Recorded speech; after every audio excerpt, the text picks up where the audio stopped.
Bonjour à toutes, bonjour à tous. Un grand merci pour cette opportunité de vous donner une conférence ce soir à propos de l'adaptation en naturopathie holistique. Je vais partager mon diaporama. Voilà.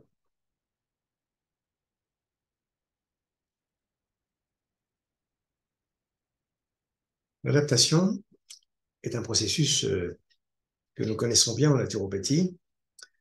Et pour ma part, je suis à présent dans ma 47e année de pratique en tant que naturopathe, psychothérapeute et formateur. Donc, certains me connaissent à partir de ma chaîne YouTube, d'autres à partir d'une quarantaine de bouquins que je continue d'ailleurs d'écrire assez régulièrement.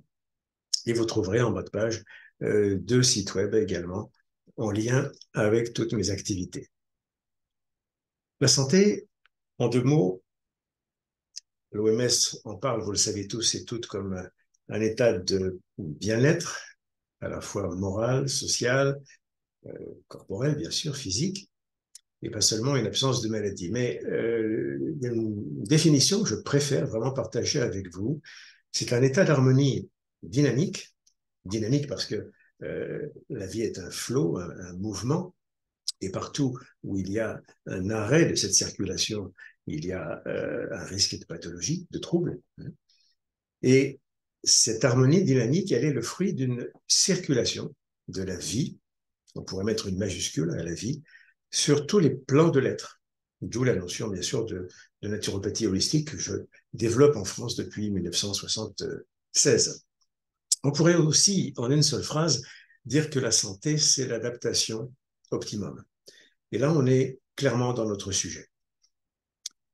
Celui qu'on appelle souvent le père du stress, Hans Selye, est connu pour sa petite phrase « Combat si tu peux vaincre, sinon fuis ». C'est le comportement animal, la fuite ou le combat. Sauf que chez les humains, nous avons inventé un troisième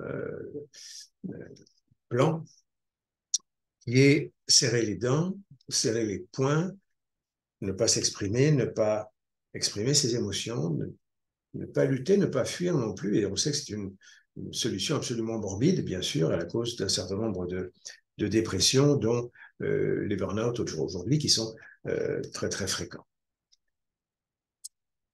S'adapter, c'est s'adapter à quoi? À tous les changements. Et comme la loi de l'impermanence, vous la connaissez, elle touche tous les secteurs de notre existence et de notre planète. Donc, on s'adapte depuis notre naissance jusqu'à notre dernier souffle. Les différences de chaleur, de température, de saison, on s'adapte à des conflits, à des frictions dans le couple, dans l'entreprise. On s'adapte comme on peut à la perte de nos proches, c'est le deuil. On s'adapte à des douleurs corporelles, à des carences biologiques. On s'adapte aussi en termes d'études, en termes de bonnes nouvelles, ce sont des bons stress, les mariages, les cadeaux, les voyages, les déménagements. Et à chaque âge de la vie suppose son adaptation, en passant bien sûr par les agresseurs bien connus par la médecine, les microbes, les virus, à condition que nous soyons d'accord pour parler de la maladie venant de l'extérieur, c'est une autre histoire, vous le savez. Alors on s'adapte comment? Avec notre système nerveux, orthosympathique notamment, notre système glandulaire et l'adrénaline, puis le cortisol libéré par nos surrénales. Tout le système immunitaire est concerné, avec des liens croisés et permanents avec le système nerveux et le système hormonal. Et puis aussi, bien sûr, avec sa tête, avec son cœur, avec ses capacités de réaction individuelle, dont une très large part, bien sûr, est de l'ordre de l'acquis et non pas de l'inné. Nos capacités psychologiques, elles sont à la fois personnelles, c'est-à-dire comment mon ego peut réagir pour sauver sa peau. Elles sont aussi transpersonnelles, c'est-à-dire spirituelles, c'est-à-dire métaphysiques, et elles font appel à des ressources d'âme, des ressources profondes qui vont puiser dans la capitale qui est celui de l'esprit au sens profond du terme et qui fait de nous également des êtres en permanente évolution euh, avec notre part de créativité et notre part de transcendance. Et puis notre force vitale, bien sûr, cet élément essentiel en naturopathie, elle-même indissociable de tous les facteurs précédents. Il y a une unité, aujourd'hui bien connue depuis les années 1995, entre la neuro, la psycho, l'endocrino et l'immunologie. Et c'est cette très belle science qui a permis enfin un rassemblement de différents chercheurs pour comprendre comment l'être humain répond au stress d'une façon globale, unitaire, fonctionnelle. On retrouve sur ce schéma les différents acteurs de l'adaptation. En haut à gauche, notre système nerveux, à côté, nos hormones, pas seulement les surrénales, hein, la thyroïde notamment participe dans un second temps. Au centre, toutes les cellules du corps, toute la biologie, la dimension psychologique en bas à gauche et tout le système immunitaire en bas à droite. Jusque dans les années 90, imaginez que tous les chercheurs de ces différentes disciplines s'ignoraient un peu et, avec beaucoup d'orgueil, prétendaient détenir les clés, les réponses à nos soucis de santé et d'adaptation. Et il a fallu ces rencontres qui ont permis de s'écouter mutuellement dans le respect pour créer les flèches rouges qui sont sur le tableau et comprendre en fait tous les liens et l'interdépendance permanente qu'il y a dans cette unité fonctionnelle qui est le corps, sans négliger à droite les facteurs environnementaux et les facteurs socioculturels, bien sûr, dans lesquels nous baignons. Alors, quand on parle d'adaptogènes, on pense surtout aux plantes, c'est vrai. Il y a aussi des aliments, particulièrement riches, par exemple, en antioxydants. Il y a des huiles essentielles qui ont un impact direct ou indirect sur le système nerveux, sur le système glandulaire, sur l'immunité. Un certain nombre de compléments alimentaires, et puis, par extension, bien sûr, un certain nombre de soins liés à la qualité de notre vie, permettant de booster, de soutenir nos capacités d'adaptation. L'important pour nous est toujours d'intégrer ces éléments adaptogènes dans des cures naturopathiques, de détox, de revitalisation, etc., et surtout en individualisant les prises grâce au bilan vital que vous connaissez bien sûr en naturopathie et qui fait qu'au-delà du diagnostic et du symptôme, nous pouvons prendre en charge, prendre en compte la dimension du terrain qui nous est si cher.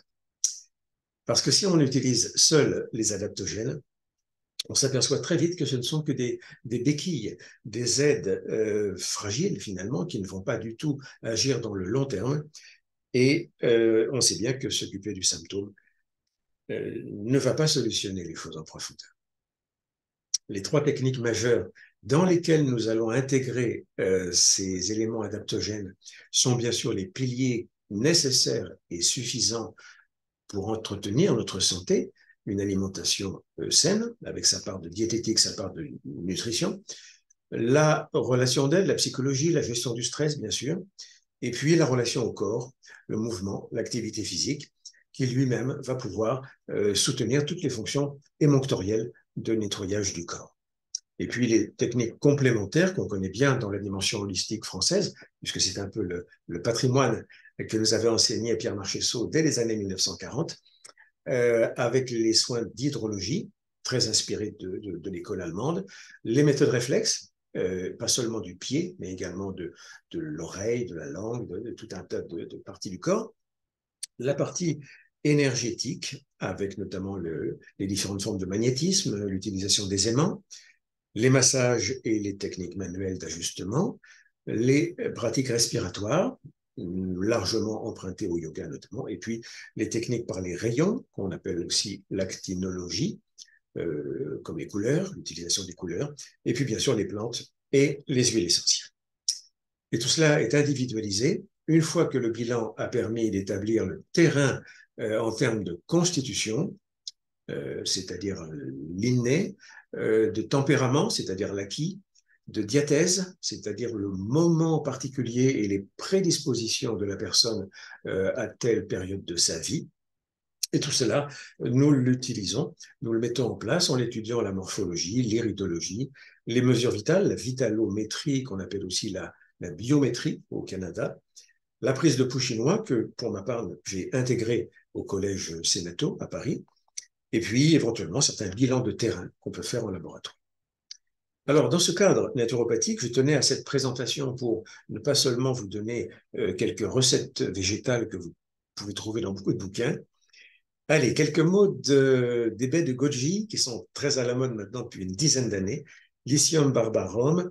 La légende dit que dans un temple bouddhiste, des baies de goji auraient rendu l'eau des bassins rose ou rouge, et que cette eau, bue par les animaux puis par les moines, leur procurait un regain de santé.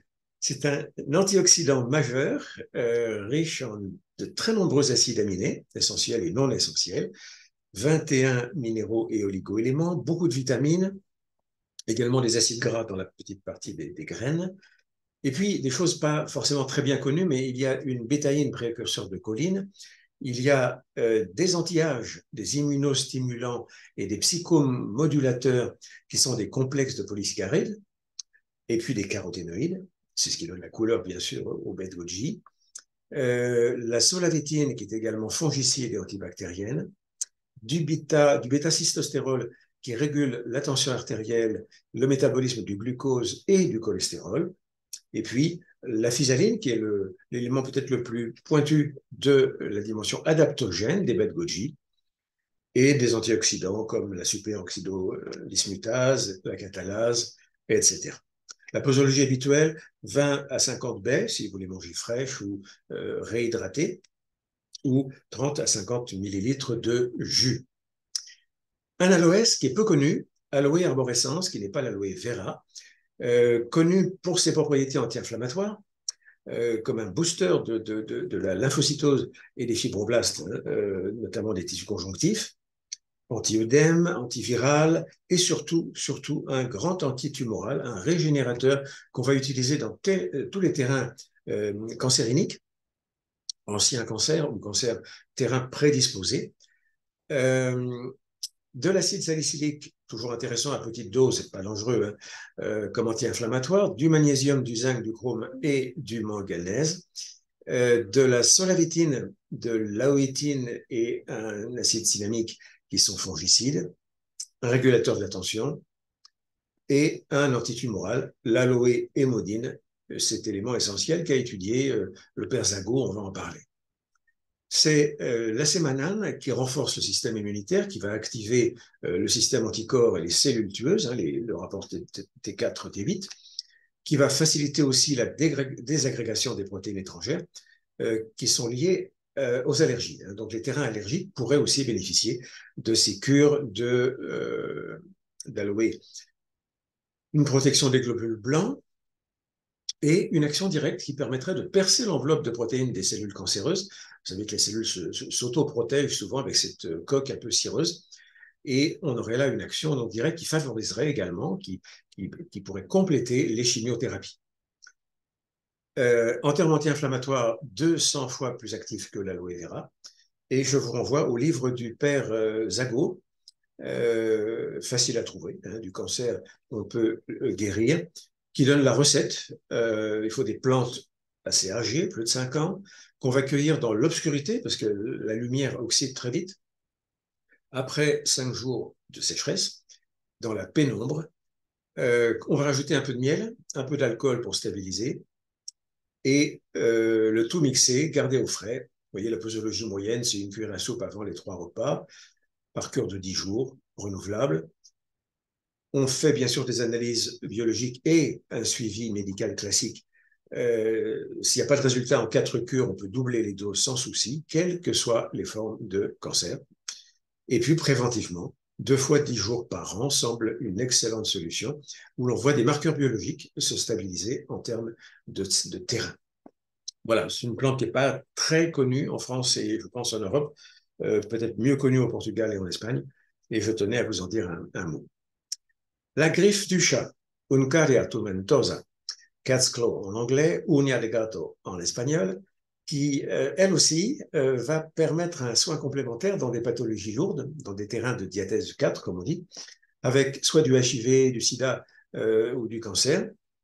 Dans le terrain des infections chroniques également, les diathèses 2, Et puis, dans des pathologies récidivantes comme les lupus, les herpès, la maladie de Crohn, la fibromyalgie, vous voyez les petites griffes de la plante qui ont donné son nom. Euh, Excellente aussi pour neutraliser l'inflammation des ulcères d'estomac et des ulcérations d'intestin. C'est un peu tout ou rien, mais parfois c'est remarquable dans les syndromes du côlon irritable, en régularisant la flore et le transit, en luttant contre les candidoses. On a une action anti-inflammatoire sur l'arthrite, une action sur l'allergie, sur l'agrégation plaquettaire, donc une prévention des troubles cardiovasculaires. Très utilisé en gérontologie pour son côté antiradicalaire, son petit côté booster également qui ne fait pas monter la tension artérielle et également comme puissant détoxicant cellulaire. Une plante donc à retenir en gélule, en extrait facilement trouvé en circuit bio ou dans vos circuits habituels. Le Bacopa meunieri, c'est Brahmi en Inde. C'est une plante utilisée en médecine ayurvédique depuis 4500 ans pour ses vertus psy, sur l'anxiété, les troubles de l'attention, la dépression, la mémoire, la concentration. On est concerné là. Il y a beaucoup de clientèle aujourd'hui dans ces soucis psychologiques. Et surtout, c'est une plante qui augmente la vitesse de traitement des informations par nos neurones, donc la capacité d'apprentissage, que ce soit pour les enfants ou pour les adultes, et également pour la mémorisation. Quelques études sont en cours depuis une dizaine d'années maintenant sur la maladie d'Alzheimer. Ça semble assez prometteur. Je ne connais pas de contre-indication à cette plante. Donc, Bacopa monnieri, à retenir pour les professionnels notamment. Et puis la maca incontournable, bien connue, 10, 15 ans en France, hein, l'Epidium meyeni, ou ginseng des Andes, on connaît sa source de zinc, qui était étonnante. On sait que les bergers des Andes avaient observé que les moutons, les brebis, les chèvres qui mangeaient cette petite tubercule devenaient particulièrement puissants au plan sexuel. Donc les bergers et les bergères ont fait la même chose et tout ce petit monde s'est reproduit joyeusement. C'est un adaptogène vrai, en fait. C'est un adaptogène qui va permettre de lutter contre le stress, contre différentes formes de fatigue. Une plante étonnante pour les sportifs, qui va faciliter la récupération. Pour les étudiants, dans les périodes de surmenage psychique et de nécessité de mémorisation. Pansexuel, pourquoi pas. Et puis surtout, mémoire, concentration, vigilance. La seule précaution, à mon expérience, c'est peut-être d'éviter en cas d'hyperthyroïdie, parce que la plante va booster l'axe hormonal depuis la racine hypothalamo-hypophysaire jusqu'aux gonades, en passant par les surrénales, etc. Donc, attention à ne pas peut-être surexciter une thyroïde déjà un peu emballée. Le goût est agréable, on peut en faire des soupes, hein, une espèce de porridge. C'est connu en gélule, bien sûr, ou en poudre. Et on fait des cures d'un mois sur deux pour ne pas non plus avoir d'accoutumance, par exemple. Je me dépêche pour vous parler de la zéolite. La zéolite activée de la marque Panaceo, qu'on trouve facilement en France et sur Internet, en pharmacie ou dans les circuits bio. C'est un minéral naturel issu des éruptions volcaniques des millions d'années, microporeux. Il y a 150 formes de zéolite. Là, c'est la clinoptilolite, voilà, qui est utilisée pour des vertus très particulières de chélation, hein, des métaux lourds. Donc, elle va séquestrer, nettoyer ces métaux lourds et ces toxines, réduire très considérablement le stress oxydatif dans toute la lumière intestinale notamment, hein, et de la diffuser dans le corps. Très intéressant pour limiter les effets secondaires des chimiothérapies et des radiothérapies. Beaucoup d'études médicales ont été faites à ce sujet. Un antidiarrhéique, mais beaucoup plus intelligent que l'argile, si vous voulez, hein, que le charbon. Fortifiant, booster des performances et des récupérations sportives. Facile à trouver, s'utilise aussi en voie externe, sur des plaies notamment, c'est remarquable. Aucune contre-indication à ma connaissance. Peut-être un léger ralentissement du transit qui se neutralise facilement avec un peu plus de boisson et un peu peut-être quelques pruneaux, voilà, dans des cas bien particuliers. C'est un absorbant également des exudats qu'on utilise dans les hôpitaux pour favoriser les drainages post-opératoires ou les plaies qui ont du mal à cicatriser. Quelques mots d'un champignon intéressant, très particulier, le cordyceps, qui est utilisé depuis aussi des années en médecine chinoise, en médecine tibétaine. Alors c'est un champignon très particulier puisqu'il est à la fois végétal mais un petit peu animal quand même, hein, puisqu'il passe par la fécondation à l'intérieur d'un végétal via un petit ver. C'est un grand booster de l'énergie physique et sexuelle, très utilisé donc dans le monde sportif, dans le monde des médecines anti-âge, comme on dit. Hein. La médecine chinoise l'utilise dans toutes les formes de défense immunitaire, de renfort de l'énergie psychique, des fonctions rénales, hépatiques et pulmonaires. Vous voyez, c'est un très très beau produit. Son inconvénient, c'est vraiment son prix, parce qu'il est cultivé, enfin il n'est pas cultivé, il est cueilli d'une façon sauvage en altitude. C'est minuscule, il faut se mettre à quatre pattes dans les montagnes de l'Himalaya pour récolter très très peu de ces petits champignons précieux. Utilisé en cancérologie comme antioxydant, intéressant aussi dans les complexes, dans les conséquences des maladies comme le lupus, un grand protecteur des reins et du foie, donc ça fait penser aux chimiothérapies, bien sûr, hein, pour soutenir des organes fragilisés par les chimios, et de bons résultats aussi dans les bronchites chroniques. À vérifier toujours en bio, parce qu'il y a du plomb, hélas, dans les cordyceps non bio, issus de Chine. Donc attention à ce qu'on achète, et on consomme entre 3 et 10 grammes de poudre par jour. Il faut un certain budget, mais voilà, ponctuellement, dans des situations particulières, je suis partant pour ce beau produit. Le mangoustan, bien connu comme fruit, Garcinia mangostana, et l'intérêt, c'est d'utiliser le fruit entier. Vous voyez la partie blanche au centre, qui a un petit goût de litchi. Hein, c'est un fruit assez précieux qu'on mange souvent autour de Noël en France ou en Europe. Et puis, la partie externe contient des xanthones, contient des molécules qui ont été testées maintenant depuis 30-40 ans, avec un pouvoir antioxydant et régénérateur tout à fait exceptionnel. Les xanthones vont favoriser à la fois toute la microbiologie du corps, maintenir l'immunité à son niveau optimum, avec des résultats aussi non négligeables sur la souplesse articulaire et même sur le moral. Le professeur Templeman dit que c'est la découverte la plus marquante des dernières années en médecine naturelle, avec des substances qu'il qualifie d'extraordinaires, produisant un effet sur tous les systèmes du corps. Là aussi, c'est un produit assez cher, mais bon, vous avez des références pour ceux qui se procurent le diaporama ou qui font des copies d'écran. Le produit s'appelle Xango. Voilà, quel que soit le pays où vous êtes, vous pouvez le trouver par voie Internet, bien sûr. Pragma 28, un remède peu connu, d'origine essentiellement tibétaine, depuis 20 siècles. C'est le remède de la marche, du périmètre de marche et des membres inférieurs.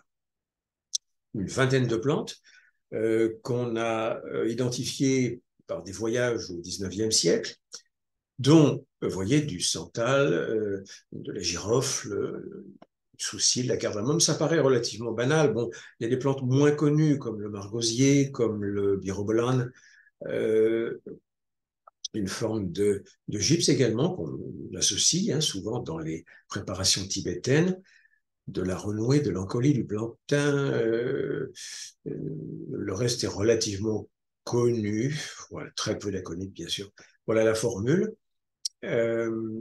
Intéressant dans les fourmillements des membres inférieurs et supérieurs, les claudications, des gens qui boitent d'une façon souffrante essentiellement, avec des claudications vasculaires qui sont intermittentes, picotements, fourmillements, crampes des membres inférieurs, et toutes les stases, les œdèmes, des gens qui, en avançant en âge, réduisent leur périmètre de marche. Or, d'une façon clinique, étude contre placebo, le périmètre de marche est augmenté en 4 mois de 30 à 200%. C'est donc un produit vraiment intéressant qu'on ne se procure aujourd'hui, à ma connaissance, que par les circuits Internet. Dans le secteur cardiovasculaire, ce même PADMA 28 va être une vraie prévention des angines de poitrine, une tolérance à l'exercice, notamment intéressante dans les infarctus, les post-infarctus, quand on essaye de redonner un peu le goût de l'exercice aux malades. On élève le seuil de l'agrégation plaquettaire, donc elle s'élève moins vite. On améliore la fibrinolyse, ça va dans le même sens de la fluidité du sang, et on protège de la peroxydation des lipides. Grand anti-inflammatoire, intéressant dans les hépatites virales, correcteur du terrain des diathèses 2, c'est-à-dire les infections chroniques. 71% des enfants traités font moitié moins d'infections ORL en 3 mois de cure. Activité sur la phagocytose, les macrophages. Le rapport C4-C8, T4-T8, pardon. Une augmentation de l'interféron, les interleukines 1 et 2, vous avez tout compris, voilà. Un vrai beau produit, 2 comprimés 3 fois par jour, et on va faire des cures adaptées en fonction de la gravité du cas, entre quelques semaines à 1 an, sans aucune contre-indication, ni effet secondaire, ni effet indésirable. Et je termine en parlant d'une eau dite miraculeuse, une eau peu connue. On a Lourdes en France. Il y a quelques sources intéressantes comme ça en Allemagne aussi. Là, on est au Mexique. Vous voyez cette source qui coule spontanément près de Mexico, qu'on va recueillir là dans des bidons. Et qu'une pharmacie de Londres, la pharmacie Ainsworth, peut vendre par correspondance. Donc, cette eau de Tlacote est homéopathisée d'une façon très artisanale à la hauteur de 30 CH. Et j'en parle pourquoi? Parce qu'il a fait partie dans ma carrière de secours dans les cas parfois un peu inespérés, un peu perdus. On ne sait plus quoi faire. Et surtout chez les personnes qui sont en quête de secours spirituel, c'est comme si les prières du malade et de sa famille étaient comme boostées, comme potentialisées par ces remèdes. Je conseille personnellement une dose par semaine pendant 1 mois, puis une dose par mois, tant que nécessaire. Comme on est dans des très hautes dilutions, il n'y a bien sûr aucune contre-indication non plus. Et cette ouverture au plan spirituel me permet d'arriver vers ma conclusion. S'adapter ou périr. Et si le stress était le moteur de la vie? Vous avez remarqué que dans tous les éléments de notre environnement, même le minéral souffre. Pour faire du diamant, il faut des millions d'années de compression, de pH extraordinaire, de température extraordinaire, mais c'est de la houille au départ, c'est du charbon, c'est du compost, c'est de l'humus. Et cette image nous dit quelque part que le stress est là pour nous transcender, pour nous apporter une opportunité d'évolution, de créativité, de dépassement, et je dirais même d'initiation. En dernière analyse, oui, bien sûr, les plantes, l'hygiène de vie naturopathique, nos cures vont favoriser l'adaptation. Mais qui est aux commandes? Quel est l'objectif? Sauver ce corps, ce véhicule, mais pour aller où? Pour faire quoi? Si c'est pour toujours plus consommer, si c'est pour toujours plus nourrir nos rêves d'orgueil, de pouvoir, si c'est pour nous prendre pour des dieux et détruire notre environnement, si c'est pour utiliser notre cerveau en générant des forces obscures, au côté obscur de la force, est-ce bien raisonnable de rester en santé? Quand j'ai écrit le petit livre qui est là, Les 10 cerveaux de la naturopathie, il n'y a pas que le cerveau droit, le cerveau gauche, le limbique, le cortical. Il y a aussi, bien sûr, l'intestinal. Il y a surtout le cerveau de l'âme. Vous voyez la citation qui est là-haut, Cuando el ego muere, el alma despierta. L'âme se révèle, l'âme se réveille quand l'ego s'éteint. Peut-être qu'il y a derrière nos épreuves et nos initiations un sens à creuser. C'est pour ça que notre santé holistique, elle est globale ou pas du tout. Ça veut dire que sur tous les plans, physique, énergétique, émotionnel, mental, socioculturel, environnemental et bien évidemment spirituel. Sur tous les plans, nous avons un bilan. Sur tous les plans, nous avons une hygiène. Sur tous les plans, nous avons une médecine. Sur tous les plans, nous avons un accompagnement naturopathique. Sur tous les plans, nous devons avoir une pédagogie. C'est cela le sens le plus profond pour moi de la naturopathie aujourd'hui et demain. Respecter ce corps pour des énergies vitales optimum. Respecter, accueillir nos émotions les plus positives, les plus sereines, les plus empathiques, avec un mental positif, lucide, intuitif. Des relations sociales, harmonieuses, fraternelles. Une conscience de l'environnement qui, heureusement, aujourd'hui vient de plus en plus dans la conscience des plus jeunes pour devenir partenaire de la mère nature et pas seulement son ennemi et son consommateur. Et surtout pour une spiritualité joyeuse, confiante, incarnée au service de nos idéaux. Et ce dernier point, il me semble essentiel parce que les temps de confusion que nous connaissons, avec la flambée des dépressions, des divorces, la flambée des violences, me fait penser à la phrase de philosophe de Teilhard de Chardin, nous sommes des êtres spirituels ayant une expérience humaine, et pas le contraire, pas des humains ayant une expérience spirituelle. Ça change tout, ce changement de point de vue. Ça veut dire que dans cette perspective, notre santé, elle est traversée bien sûr par des épreuves, comme notre vie, mais ces épreuves sont initiatiques. Et notre besoin d'adaptation va répondre à cette transcendance. L'adaptation optimum suppose de puiser dans nos ressources. Et j'espère que vous en êtes convaincus comme moi, ces ressources sont infinies. Merci de votre attention. Prenez soin de vous, prenez soin de votre santé globale, prenez soin de vos rêves. À bientôt.